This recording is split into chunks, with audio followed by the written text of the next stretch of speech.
ये जिस मौके पर बोले हैं वो भी बहुत गौर करने वाला है। ये विदेश में ब्लंडर किया है। एससीओ की मीटिंग थी। एससीओ मतलब संघाई सहयोग संगठन। चीन के सामने ये ब्लंडर हुआ है। एससीओ का मेंबर पाकिस्तान भी है, वहां पर ये ब्लंडर हुआ है। मोदी चुनावी जो गाड़ी है ना, पंचर कर दिया है। बहुत पंचर वाले करते थे ना, जाओ पंचर वहीं लगवाओ। अब पंचर वालों के पास इस गाड़ी में पंचर लगेगा। पंचर वालों तो आप लोग पहचानते हो ज्यादा। पूरी चुनावी गाड़ी जिसमें पाकिस्तान, आतंक, पाकिस्तान, उसके नाम पर इंडिया में पोलराइजेशन, यही काम तो करते आए जीवन में। हेमंत भाई, एक हेडलाइन और दिखाऊंगा, तत्काल आपके पास आएंगे। लाइए जरा हिंदी हेडलाइन लाइए। राजनाथ बोले ऑपरेशन सिंदूर अपनी मर्जी से रोका, न्यूक्लियर हमले से हम नहीं डरे। भारत आईटी का हब जबकि पाकिस्तान इंटरनेशनल टेररिज्म का सेंटर है। ये हिंदी में आगे पूरा नहीं आया है तो अंग्रेजी वाला दिखा दीजिए। अगली हेडलाइन लाइए, फाइनेंशियल एक्सप्रेस की हेडलाइन लाइए। Rajnath Singh calls Pakistan epicentre of international terrorism, यानी अंतरराष्ट्रीय आतंकवाद का केंद्र है। Says operation Sindoor was stopped voluntarily. अंतरराष्ट्रीय आतंकवाद का एपिसेंटर है, केंद्र है। किर्गिस्तान में चीन के सामने, पाकिस्तान के सामने कह के आए कि आतंकवाद का, बहुत लोग कंफ्यूज होंगे कि ये दोनों हेडलाइन में, ये दोनों अलग अलग जगह की है। इसे तो समझिए कि भाजपा है क्या। जब विदेश में गए जहां पर आपका स्टैंड फर्म एंड क्लियर होना चाहिए था, वहां पर आपने क्या कहा कि किसी आतंक का कोई धर्म और कोई देश नहीं होता, यानी आतंकवाद का पाकिस्तान से आप लेना देना नहीं कर सकते हो। पाकिस्तान के माथे पे आतंकी कंट्री आप नहीं चस्पा कर सकते हो। आतंक का देश से लेना देना नहीं। भारत में जब घर में लौट के आए, जहां पर राजनीति करनी है, जहां कपड़े देख के पहचानना है, वहां पर क्या कहे, अंतरराष्ट्रीय आतंकवाद का एपी सेंटर है। भारत में आकर के वहां से लौट के आए तो अंतरराष्ट्रीय आतंकवाद का एपी सेंटर। ये भी क्यों बोला? क्योंकि कांग्रेस ने कल से दौड़ा लिया था, जम के दौड़ा लिया था। आप कांग्रेस के हैंडल पर चले जाएंगे, कांग्रेस लगातार इस समय मोदी और शाह को छोड़ करके इन्हीं हिसाब किताब में लगी है कि इस आदमी ने पाकिस्तान को क्लीन चिट दे दिया। तो ये तत्काल जो है वहां से आए और यहाँ पे एक लोकल कार्यक्रम में गए और वहां कहे कि अंतरराष्ट्रीय आतंकवाद का एपी सेंटर है। बताओ हेमंत भाई, ये सब ट्रंप से मुकाबला कर रहे हैं क्या इस मामले में? आशीष जी नमस्कार, आपको सारे दर्शक साथियों को भी। भाई मैं तो आपको 12 साल से एक बात कह रहा हूं, आप मेरी बात मानते नहीं। आज तक मोदी जी ने और राजनाथ ने भारत से बाहर कब पाकिस्तान को आतंकवाद का केंद्र बताया है? मुझे एक घटना तो बता दीजिए, एक ही। पाकिस्तान, कपड़े, पंचर, ये सारी की सारी चीजें भारत के लिए है। वोट भारत में मिल रहे हैं, बाहर वोट नहीं मिलते। तो वोट के जुगाड़ के लिए पाकिस्तान जरूरी है भारत के अंदर। तो विदेश में जाके तो हम युद्ध के देश थोड़ी, विदेश में तो हम बुद्ध के देश। आप समझिए, आप डंकापति की बातों को याद रखा कीजिए आशीष भाई। बेसिकली एक चीज आपको देखनी पड़ेगी, इसमें कुछ भी नया नहीं। ये करते हैं भाई ये।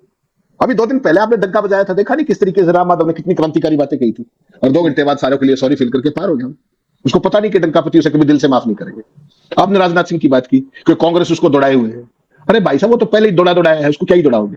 हैं? आप बताइए मुझे, कैसे कैसे लोग उत्तर प्रदेश में मंत्री हैं और राजनाथ सिंह की एक इच्छा है कि मेरे रहते रहते बेटे को कोई बढ़िया सा एक सेटलमेंट हो जाए। वो नहीं हुआ है तो दौड़ा ही रखा है उसको। कांग्रेस ने भी दौड़ा रखा है और भाजपा ने भी दौड़ा रखा है। आपने बात की वीडियो की, इन सारी चीजों की। ये जो वीडियो आपने दिखाया ये परसों का है, और इसमें राजनाथ सिंह की जो उलटबाजी जिसको आप कहते हो ना, वो बिल्कुल स्पष्ट है। वो राजनाथ सिंह नहीं बोल रहे, वो संघ बोल रहा है, वो एनजीओ, उसकी कोचिंग बोल रही है, जो 100 साल से कमरे के पीछे सिखाते हैं। नमस्ते सदावत से करने के बाद जब गुरु दक्षिण डालते हो ना, उसके बाद ऐसी क्रांतिकारी बातें सिखाई जाती है। आपको मुझे पता नहीं। तो उन्होंने 2 दिन पहले बिश्केक में क्या कहा था? एससीओ की मीटिंग थी, जैसा आपने कहा, शंघाई कोऑपरेशन ऑर्गेनाइजेशन। आतंकवाद का कोई देश और धर्म नहीं होता है, कोट आपने दिखा दिया। यही बात डॉक्टर मनमोहन सिंह ने कही थी, और पूरी दुनिया में प्रचलित है भी कि आतंकवादी कोई भी हो सकता है, उसमें धर्म कहां से आएगा बीच में? ऐसा है।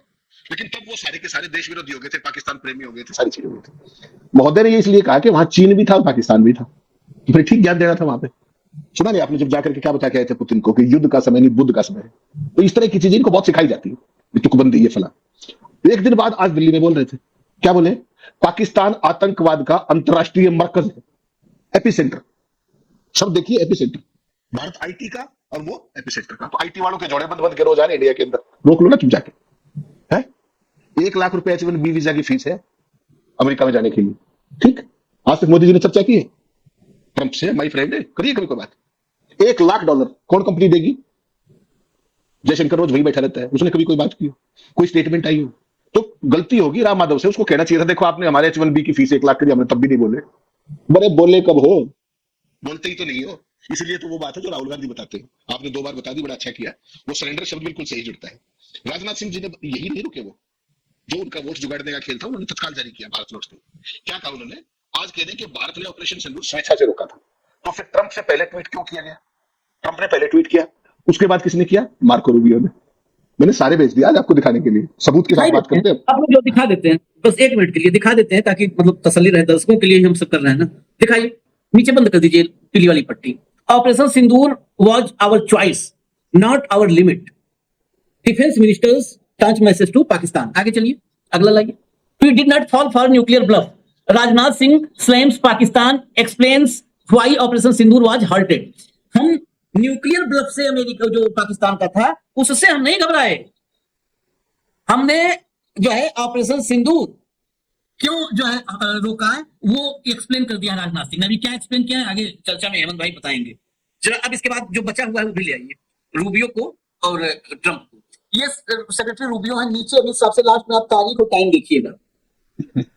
Over the past 48 hours, Vice President J.D. Vance and I have engaged with senior Indian and Pakistani officials, including Prime Minister Narendra Modi and Shehbaz Sharif, External Affairs Minister Subramanyam Jaishankar, and Chief of Army Staff Asim Munir, and National Security Advisor Ajit Doval and Asim Malik.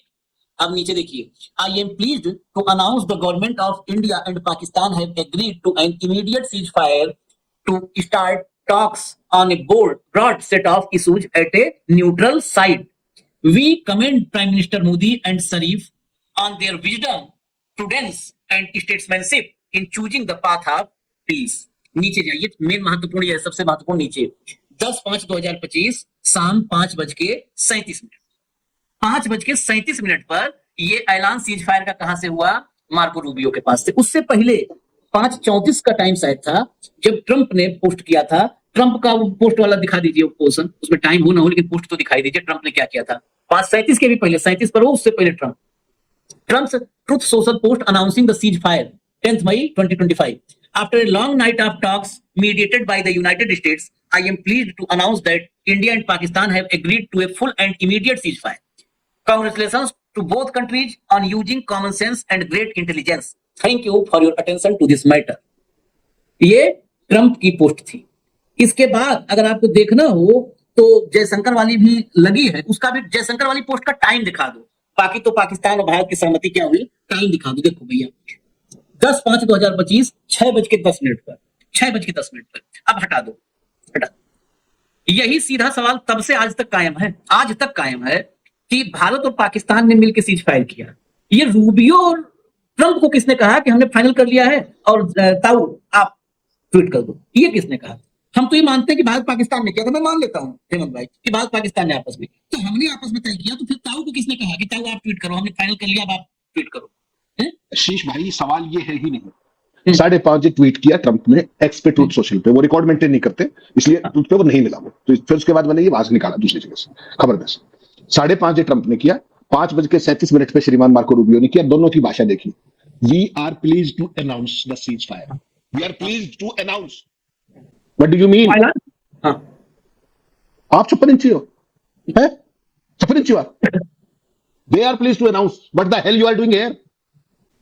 वहीं चले जाओ ना।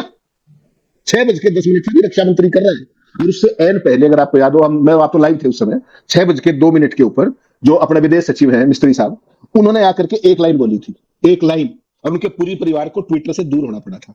उनकी बेटी और पत्नी तक को भी नहीं बख्शा गया था। आप भूल गए क्या उस बात को? ये जो बेहुदे अभी आएंगे ना अपनी टाइमलाइन के ऊपर, जाहिल अभी आने वाले हैं, 2-4 मिनट में आ जाएंगे, चिंता मत कीजिए। ये राक्षस जो है, जो इस देश का सत्यानाश करने पे लगे हुए हैं, इस देश की इतनी कमजोरी कभी उजागर नहीं थी जो इन्होंने करवाई। और यहां तक नहीं उठता हुआ जाहिल, ट्रंप बैठा हुआ आगे, उसने पहले ट्वीट क्यों किया और बार बार वो 82 बार उसने ये क्यों कहा कि युद्ध मैंने रुकवाया? कितनी 82 टाइम्स कह चुका है वो। और 2 बार उसने क्या कहा वो जरा ध्यान से सुन लीजिएगा। यहां तक कह दिया कि मोदी का कैरियर बर्बाद नहीं करना चाहता, और इसके बाद कुछ और भी बात बताइए कहने के लिए। Who is he to destroy the career of mister Modi?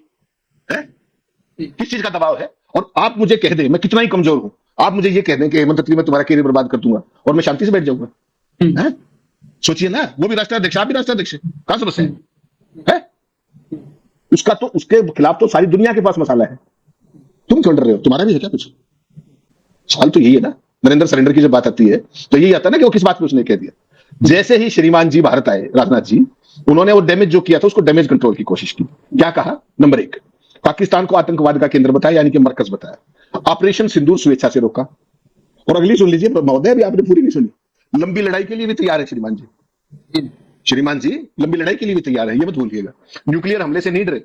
Bharat IT का हब है, पाकिस्तान इंटरनेशनल टेररिज्म का, ठीक। फिर कह रहे हैं कि ऑपरेशन सिंदूर को अपनी मर्जी और शर्तों पर रोका था। बताइए एक बार कौन सी शर्तें थी, जरा बताइए देश को। संसद में भी आपने लंबा चौड़ा बयान दिया था ना, क्या कह रहे थे कि युद्ध में नुकसान तो होता ही है, ये है वो है। तो बताओ जरा क्या नुकसान हुआ था, बताओ। है? ये बताना चाहिए शर्तें क्या थी, पीछे हटने का फैसला किसने किया, अमेरिका ने या आपने? कौन सी बात पाकिस्तान से आपने मनवा ली, ये भी बताइए। शर्तें लगी होंगी, उसके बाद कुछ बातें मनवाई भी होंगी ना। शर्तें तो हम लोग 1 साल से पूछ रहे हैं हेमंत भाई, कोई बताने तैयार नहीं है। कौन सी शर्तें थी, कौन कौन सी मनवा ली, दोनों चीज बता दो ना, कौन सी बाकी है, ठीक। एससीओ की बैठक में कहा है कि आतंकवाद का ना देश होता है ना कोई धर्म होता है। तो पहलगांव के आतंकी कहां से आए थे फिर? क्या आप पाकिस्तान को क्लीन चिट थमा रहे हैं? यही था आपकी शर्त। यह भी स्पष्ट करो कि ऑपरेशन रोकने का ऐलान आपने क्यों नहीं किया, प्रधानमंत्री ने क्यों नहीं किया, ट्रंप और मार्को रूबियो ने कैसे किया? इसका जवाब है आपके पास, ये दो जवाब दे दीजिए। तो आशीष भाई, मैं तो आपको 12 साल से कह रहा हूं भाई, जिस दिन से सरकार में आए हैं, एक रेफरेंस, मुझे केवल एक रेफरेंस भारत से बाहर ही बता दीजिए, एक। और डॉक्टर मनमोहन सिंह के 1000 निकाल लीजिए, 1000। जब भी वो भारत से बाहर जाते थे, हमेशा पाकिस्तान को बाई नेम कॉल करते थे और इतना आइसोलेट कर दिया था कि उसको कोई पास नहीं बिठाता था। याद रखिएगा, एक बात भूलिएगा मत, अभी दिल्ली में बम विस्फोट हुआ था, लोग मारे गए थे राजधानी में, मोदी के कार्यालय और घर से 10 किलोमीटर की दूरी पर हुआ था, ठीक। एक बार पाकिस्तान का नाम लिया, किसने कराया था? लिया पाकिस्तान का नाम? चैनल ले लेते हैं, एंकर ले लेते हैं, एंकर से काम वो आउटसोर्सिंग कर रखी है, वो आउटसोर्सिंग कर रखी है। हाँ। तो सवाल मेरा ये नहीं, सवाल ये है कि अभी आपने कहा कि अब देखेंगे भारत में, कब बोलेंगे? भारत में अभी 7 महीने बोलने की कोई जरूरत नहीं है। अब अगले यहाँ के चुनाव निपट गए, अब पाकिस्तान का किसी का कोई मतलब नहीं, अब कोई और लफाजी लाएंगे। अभी तो महिला आरक्षण को करके, उसके बाद जब यूपी का इलेक्शन आएगा, बाकी और स्टेट्स के इलेक्शन आएंगे, तब फिर पाकिस्तान में शुरू हो जाएंगे, और जरूरत पड़ी तो छोटा मोटा कुछ कर भी लेंगे, पटाखा फटूका। ये तो स्टैंडर्ड ऑपरेटिंग प्रोसीजर है, 19 में देखा नहीं? पुलवामा, मौसम, रडार, अरे भाई ये फौज के काम होते हैं, आपका काम थोड़ी था ये, क्यों अपनी खिल्ली उड़वा रहे हो पूरी दुनिया के अंदर? ये आशीष भाई जो ये फर्जीवाड़ा है ना, ये पूरे का पूरा आरएसएस की ट्रेनिंग का कुल जमा है। और ये 4 आदमी है, 4, जो एक श्रीमान जी अमेरिका में भी डंका बजा करके आया एडसन इंस्टीट्यूट के अंदर, खूब जबरदस्त बजा, पूरी दुनिया के अंदर बजा। और हालत ये होगी कि 2 घंटे में सिट्टी पिट्टी गुम अपनी ही बात को नकार रहा है, जो खुद गई अपने मुंह से। वहां तो ये भी नहीं कह सकते ना कि मेरी बात तोड़ मरोड़ के पेश की, क्योंकि लाइव था वो, यूट्यूब पे भी कोई भी काट लेगा, हमने भी वैसे काटा। कोई भाषण मोदी जी का आज तक भारत के अंदर, चुनावी भाषण, एक बताइए मुझे, जनरल नॉलेज का सवाल है, जिसमें पाकिस्तान का जिक्र ना हो, बता दीजिए। अमित शाह का बता दीजिए, और राजनाथ के तो पल्ले ही कुछ नहीं इसके अलावा, ये कर देंगे, वो कर देंगे, फलां कर देंगे। पूरे ऑपरेशन सिंदूर के दौरान रक्षा मंत्री कहां था? और जब सीज फायर हुआ आशीष भाई, आप भूल गए शायद, शाम को सीज फायर हुआ 5:30 बजे, सुबह आप सो के उठे, मैंने आपको फोन किया, मैंने कहा यार वो डंका पति तो आदमपुर गए हुए। जब तक आप सो के उठे तब तक तो फोटो शूट हो गया था भाई साहब, S-400 पीछे खड़े थे, डिफेंस एडी सिस्टम हमारा, उनकी पिछवाड़े उसके साथ पृष्ठभूमि में, पूरा बढ़िया। आपको पता है ये कोरियोग्राफी कैसे होती है? और राष्ट्र के नाम संबोधन अगले दिन दिया। आपने कोई कद्दू में तीर मारा है तो मोदी जी तो 2 सेकंड ही लगाते ना। मुझे एक ट्वीट दिखाइए मोदी जी का, जिसमें मैंने सीज फायर की बात की, दिखाइए। रक्षा मंत्री कौन? राजनाथ ना। एक ट्वीट दिखाइए मुझे। मैंने जयशंकर का क्यों दिखाया? क्योंकि इन दोनों का था नहीं। हाँ, इतनी बड़ी जीत आपने, मिस्त्री बेचारा आया, हमने लाइव पे ही थे, 55 मिनट सेकंड के आसपास बोल के चला गया था, उसके बाद एक लाइन बोली थी, और उसके बाद ट्विटर हैंडल भी खुद ही स्टॉप करवाना पड़ा था बेचारे। मैं तो ये कह रहा हूं, इतनी भारी जीत ऑपरेशन सिंदूर में की आपने, उसके लिए बहुत बड़ी बधाई आपको। लेकिन ये तो बता दो कि आप तो मच्छर मरने की भी क्रेडिबिलिटी वो ले लेते हो, अपना क्रेडिट। तो इतनी बड़ी चीज हुई तो राजनाथ और मोदी का ट्वीट कहां है? वो दिखा दीजिए, कोई बयान दिखा दीजिए। और ये जितने जाहिल भक्त आपने छोड़ रखे हैं सुबह शाम तक, इनको इसके अलावा आज भी हमें पाकिस्तानी बताएंगे, आज भी हमें पाकिस्तानी, हमें इन सब जाहिलों से कोई फर्क नहीं। इनके पास न ऑपरेशन सिंदूर के सीज फायर पे बताने के लिए है, न ट्रेड डील पे बताने के लिए। ट्रेड डील पे बताने के लिए एक कहता है ट्रेड डील नहीं हुई है, कांग्रेस अफवाह फैला दी है। तो वो माला क्यों पहनाए थे 150 किलो का ला करके मोदी जी को? वो स्टेज तो था नहीं बरमाला वाला कि रात में जयमाल के स्टेज पर खड़े वहां जयमाल पहनाया जा रहा है, क्यों पहनाए थे? क्या वजह थी? सारे देश में जश्न मना लिया, संसद में बोल दिया। अरे भाई, मैं कहता हूं ना, भ्रम और भय। हेमंत भाई ये 2 हटा दो, भारतीय जनता पार्टी खत्म हो जाएगी। भाजपा का में भा जो है ना, वो भ भारत के लिए नहीं है, वो भाजपा का भ भ्रम और भय के लिए।